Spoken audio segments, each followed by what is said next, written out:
pemimpin itu mesti merangkul. Nah, kalau begitu. Merangkul. Bukan memukul. Hal sekecil itu saja sudah dia lakukan, apalagi kalau besar. Rakyat tidak pakai merek. Ini rakyat pemilihku, ini rakyat keluargaku, ini rakyat adikku, ini rakyat adiknya lawan saya. Dia digaji oleh negara ini, kan uang-uang kita semua. Orang yang berlawanan dengan dia berkontribusi memberikan gaji untuk dia melalui pajak, retribusi, dan segala macam. Ada orang yang menganggap kepala daerah seperti raja. Raja itu boleh dia mau memukul orang, terserah dia. Oh raja. Ada yang masuk dunia politik, yang pengusaha masuk dunia politik, yang ulama masuk dunia politik. Sehingga orang menganggap bahwa kolam untuk berkontribusi membangun daerah hanya dunia politik. Padahal masih banyak dunia lain. Ini contohnya presental gak terkenal. Halo pemirsa, kembali lagi bersama saya, presenter gak terkenal. Pada hari ini kita mengundang tamu spesial. Datangnya dari Pekanbaru sana. Wah, jauh sekali. Ini kita sangat merasa bangga ya kedatangan seorang dosen dari Pekanbaru. Tapi aslinya memang dari Bagus Setiapi, Rokan Hilir ya. Nah, jadi sebelumnya kita tanya dulu lah, mulai dari awal. Makasih. Assalamualaikum kawan-kawan semua. Saya aslinya itu adalah Panipahan Rokan Hilir, nama Muhammad Zainuddin, dan saya mengajar di beberapa kampus atau universitas di Pekanbaru sana. Dulunya sempat menjadi dosen tetap di salah satu universitas swasta, terakhir dengan jabatan ketua jurusan, kemudian karena berkecimpung juga di dunia politik, maka terpaksa ikut dosen yang tidak tetap di beberapa kampus atau di universitas di Pekanbaru itu. Sekarang berdomisili di Pekanbaru. Pekanbaru. Begini nih Pak dosennya, sedikit mau menguak di masa lalu Pak dosen ini. Ya. Biar ada teman-teman mahasiswa atau anak-anak sekolah yang masih belajar bisa termotivasi. Perjuangannya itu seperti apa sih Pak dosen sehingga sampai menjadi seorang dosen di Pekanbaru? Ya. Nah, itu sangat diakui lah ya. Ya. Jadi sebenarnya banyak orang yang dulu bertanya, kami mau sekolah tapi tak ada uang. Saya bilang tak ada uang, yang penting ada motivasi untuk belajar, maka dia jalan pasti terbuka. Beda halnya tak ada uang, ingin sekolah tapi tak mau belajar. Ada yang begitu. Tapi saya salah termasuk anak kampung yang mungkin generasi yang kedua yang sekolah. Maksud generasi kedua itu adalah tak banyak orang bersekolah di kampung itu. Yang sampai level pendidikan S2 itu tak banyak. Masa kami. Kalau sekarang sudah banyak. Nah, jadi kalau hitung susah, itu memang sangat susah. Tinggal di kampung kecil, kemudian dari keluarga yang tidak berada. Ayah juga sudah tidak ada ketika saya berumur 3 tahun. Kemudian keluarga, kakak, abang itu semuanya pekerja standar di kampung. Tapi alhamdulillah ada tokoh Rokan Hilir yang menggait kita, mengajak kita berbaik hati, kemudian berbagi, sehingga kami 2 orang generasi pertama yang diambil, kemudian disekolahkan, difasilitasi semuanya, sehingga tak ada bedanya kami dengan anak kandungnya. Maka sampailah kami S2, dan kalau saya berkeinginan pun jika selera untuk sekolah katanya S3 pun bisa. Cuman beliau kasih pilihan, mau pekerjaan, mau menikah, atau mau sekolah. Ketika S1 ditanya itu, saya bilang saya mau sekolah. Akhirnya saya sekolah di Yogyakarta, di UGM. Kemudian setelah tamat, pilihan itu 3 tetap terjadi. Mau sekolah lanjut, S3, mau menikah, atau mau bekerja. Saya bilang saya menikah saja. Difasilitasi semua, tapi saya tak bisa sekolah dan tak bisa bekerja. Akhirnya saya pikir saya mesti mandiri, dan sekarang alhamdulillah saya sudah menikah, difasilitasi beliau, pekerjaan sudah saya cari sendiri. Kemudian karena memang saya sudah punya relasi dan segala macam. Kemudian untuk kuliah saya sekarang sedang S3 dengan biaya mandiri. Ya, sedang S3 di Universitas Andalas di jurusan kebijakan publik atau politik kebijakan. Wah, itu perjalanannya sangat bagus ya. Keren itu Pak dosen. Terus ini lagi Pak dosen, saya sempat cari-cari tahu nih tentang Pak dosen ini ya. Dengar isu nih, Pak dosen ini sempat mencalonkan diri sebagai legislatif. Ya betul. Nah, waktu itu saya dapat informasi dan hampir duduk. Ya, Seharusnya bisa duduk. ya, Mungkin ada dari cerita partai atau apa mungkin yang coba kamu ceritakan, Pak. ya. Gimana itu? Jadi 2019 saya ikut di salah satu partai politik, kemudian dapat suara tinggi 2.300 itu di Pekanbaru, di salah satu partai untuk DPD Kota Pekanbaru. Kemudian kalau dari suara itu sebenarnya selevel dengan suara yang teman-teman kita duduk. Tapi warga masyarakat kadang-kadang heran dia, Pak, Bang, mengapa suara begitu orang duduk apa tak duduk? Nah, jadi saya bilang menjelaskannya tidak bisa melalui diskusi seperti ini, ambil pena, ambil kertas, saya jelasin semuanya, maka ketemu dia. Oh iya begini sebabnya. Kemudian tak ada persoalan, memang itu murni. Nah lanjut 2024 partai masih minta saya untuk maju dan masyarakat juga mendukung. Alhamdulillah tahun ini saya di kelurahan tempat saya tinggal itu adalah suara terbanyak pertama. Wow. Terbanyak pertama. 7.000 DPT, 7.000 sekian, saya dapat suara 1.300. Kemudian di sekecamatan saya tertinggi kedua. Nah, tapi karena ada 2 kecamatan, ketika dikumpulkan, akhirnya saya selisih partai dapatkan 2 kursi dan saya adalah suara ketiga dari satu partai itu. Dan selisih tidak jauh. Saya dapat suara 3.200, 3.205, kawan dapat 3.260. Jadi selisih 55. Jadi besar apa kecil suara itu? Suara itu besar. Jadi di dapil-dapil yang lain suara-suara begitu tuh suara duduk. Justru di dapil saya juga ada 2 partai yang 1.800 dia jadi anggota duduk jadi dewan, 1.600 duduk dewan. Sekali lagi orang bertanya, kok bisa? Saya bilang menjelaskannya sulit, tidak bisa diceritakan, dinarasikan. Dia mesti ditulis, kemudian berapa dapat kursi partainya, bagaimana cara dapatkannya, bagaimana cara orang duduk, kok bisa suara tinggi tak duduk, ada suara kecil bisa duduk gitu. Jadi sulit. Jadi kalau ada orang menganggap kalau masyarakat kita ini ada permainan atau enggak nih, kok bisa begitu? Saya bilang enggak ada. Karena dia begini, kita kadang-kadang menuduh orang karena kita tidak mengerti orang atau kita tidak mengerti situasi. Kalau kita mengerti situasi, memahami, maka kita akan menuduh orang. Jadi itu murni sebenarnya. Nah persoalannya sekarang yang kedua adalah persoalan rezeki saja. Beda 1 suara tetap kalah. Walaupun 1 suara. Aku saat ini lagi kalau saya mau tanya, kenapa Pak Dosen nanti memilih untuk menjadi legislatif di Pekanbaru, tidak untuk di kampungnya sendiri? Ya. Jadi ketika saya mahasiswa dulu, saya kan dulu ketua namanya Forum Mahasiswa Islam Rokan Hilir yang saya buat sendiri. Kemudian saya ketuanya dan di situ saya menghimbau kawan-kawan untuk pulang kampung. Makanya ketika banyak yang pulang kampung, tak banyak tinggal di kota, tak banyak tinggal di Pekanbaru, teman-teman kita di Jakarta itu tak ramai. Sehingga kalau kita semua tidak punya orang tempat bergantung di kota, maka adik-adik kita, anak-anak kita yang mau ke kota itu kemana dia mau bergantung? Maka mesti kita buatkan tonggak-tonggak tempat mereka bergantung. Jangan seperti kami dulu tidak ada tonggak tempat bergantung. Nah maka saya mengambil pilihan berbuat di Kota Pekanbaru supaya nanti kalau kita menjadi sesuatu yang tempat orang bisa bergantung, anak-anak kita dari daerah ke kita lah dia bergantungnya. Jadi keinginan kita bukan tidak mau membangun kampung seperti yang sampaikan di awal, mesti pulang kampung. Karena dia kan mesti ini adalah apa ya, wajib ain itu kita mesti itu.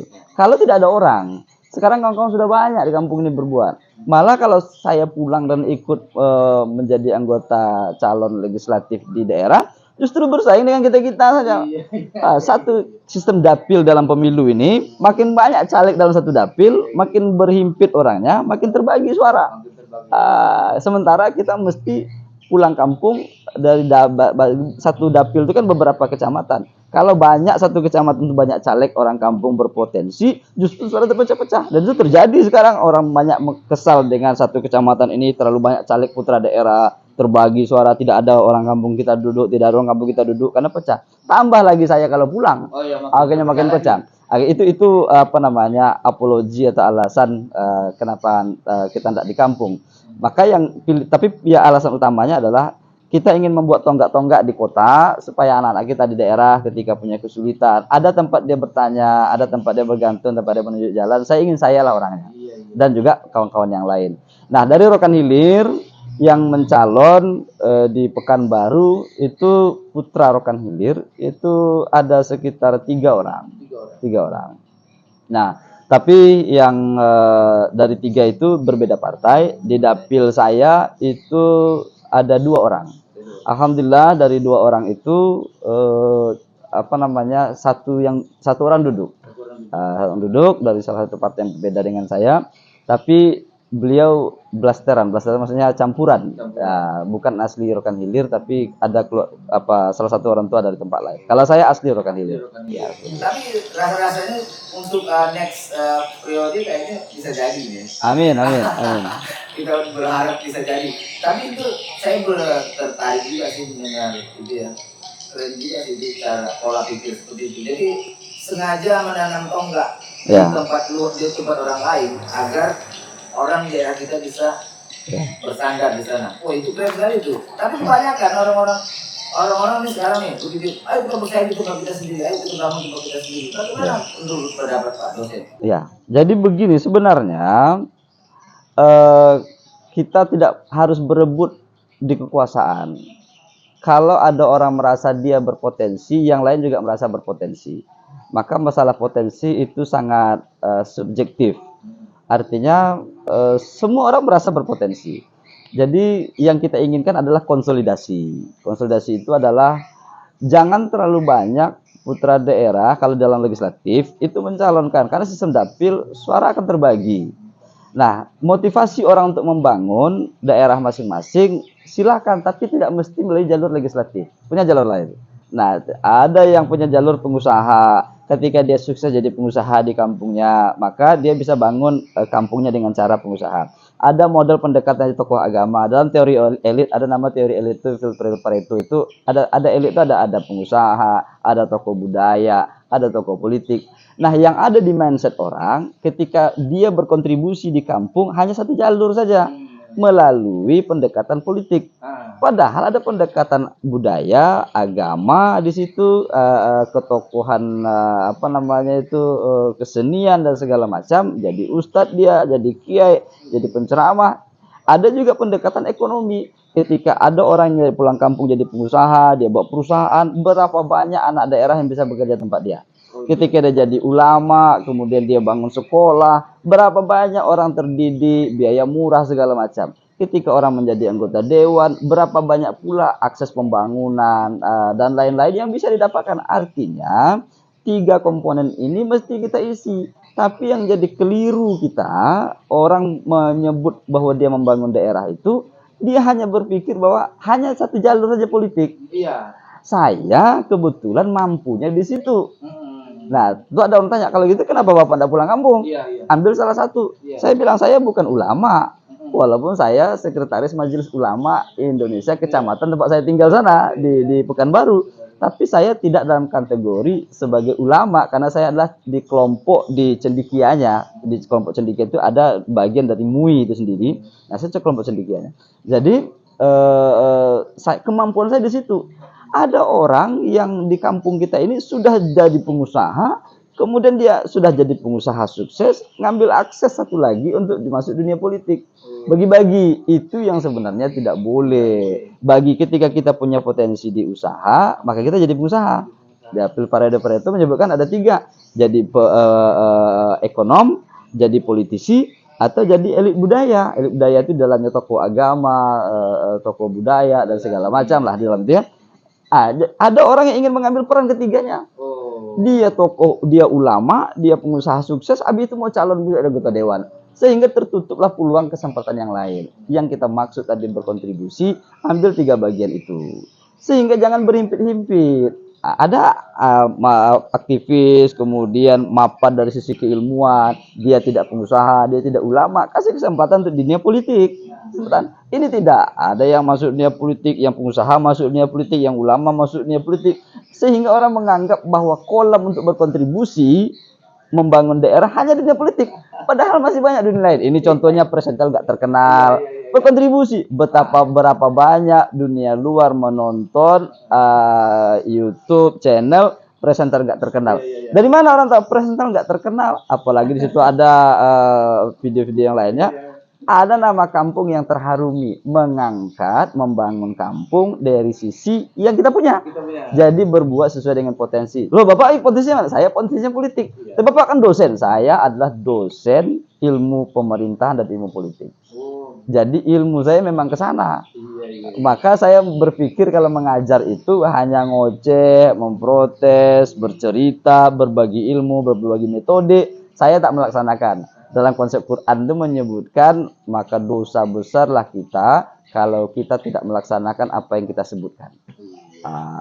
Panggilan. Ini sebetulnya kita yang kewalahan dengan berteriakan ya.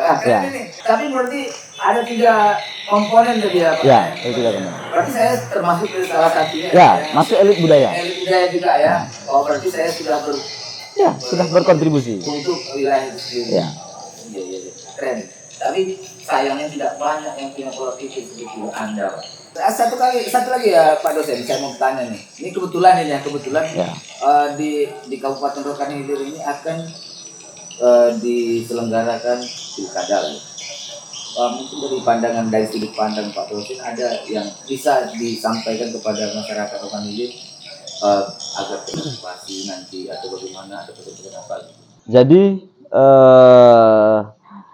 tak hanya Rokan Hilir, ratusan daerah, kabupaten, kota, dan provinsi akan melaksanakan pilkada serentak tahun ini. Semua. Baru nanti pilkades serentak setelah pilkada. Jadi dalam konteks ini kita kan sudah pemilu nih. Sudah dapat kita siapa anggota dewan, tinggal tunggu dilantik karena disahkan oleh KPU.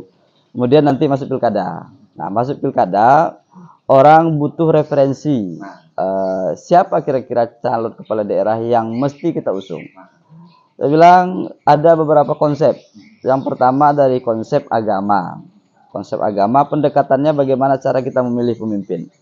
Nah, konsep agama saya tak perlu jelaskan panjang lebar, ikut kriteria Nabi. Itu konsep agama. Kemudian dalam kepemimpinan kita mesti melihat pemimpin itu mesti mengayomi semua pihak. Semua pihak. Nah, pemimpin itu mesti merangkul. Nah, kalau begitu. Merangkul. Bukan memukul. Jadi tidak ada musuh. Tapi kebiasaan kita kan sudah lihat nih. Sudah lihat. Dan kita bisa melihat tidak mesti ketika dia memegang jabatan. Kita bisa lihat dari sisi kehidupan sehari-hari. Kalau sehari-hari dia merangkul orang, kemudian tanpa mesti memukul orang walaupun orang tidak sejalan dengan dia layak diangkat. Nah, tapi kalau dari sisi kecil, kehidupan bertetangga, ada tetangga tak cocok, kemudian dia tinggalkan, ya, kemudian dia sikut segala macam, hal sekecil itu saja sudah dia lakukan, apalagi kalau besar. Nah, yang terjadi di kita, coba kita lihat, setiap orang yang sudah dapat kekuasaan, dia merangkul yang kita sebut dengan nepotisme, orang-orang dekat dia yang berkontribusi segala macam, dan dia memukul orang yang tidak pernah berkontribusi justru atau yang berlawanan dengan dia. Nah, padahal dia digaji oleh negara ini kan uang-uang kita semua. Orang yang berlawanan dengan dia berkontribusi memberikan gaji untuk dia melalui pajak, retribusi dan segala macam. Artinya dan pejabat atau kepala daerah yang kita pilih dia mesti merangkul semua dengan alasan dia digaji oleh seluruh masyarakat tanpa kecuali. Digaji oleh masyarakat. Jadi ada orang yang menganggap kepala daerah seperti raja. Raja itu boleh dia mau memukul orang terserah dia. Oh raja. Raja bukan kepala daerah, bukan raja. Dia adalah pelayan. Pelayan rakyat. Rakyat tidak pakai merek. Ini rakyat pemilihku, ini rakyat keluargaku, ini rakyat adikku, ini rakyat adiknya lawan saya, teman-teman lawan saya, timnya lawan saya dulu. Sehingga dia dipukul. Enggak, dia pelayan rakyat. Dia mesti melayani semuanya. Kenapa dia mesti melayani semuanya? Karena dia digaji oleh semua. Dia bukan raja yang dapat uang sendiri dia. Kemudian enggak begitu. Jadi, maka konsepnya carilah pemimpin yang kesehariannya nampak sama kita.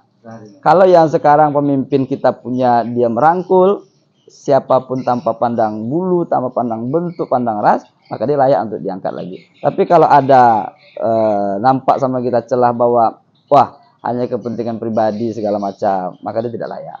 Maka untuk ini kepala daerah, yang pertama kita lihat track recordnya. Ada orang yang kadang-kadang begini, kaya tapi tidak punya, dia kan basis kita memilih yang pertama dia punya nilai sosial, kemudian dia punya nilai ekonomi, karena memang tidak mungkin pilkada tidak ada nilai ekonomi. Nilai sosial ada masyarakat. Ada orang yang punya nilai ekonomi sehingga orang disulap semuanya bisa memilih dia.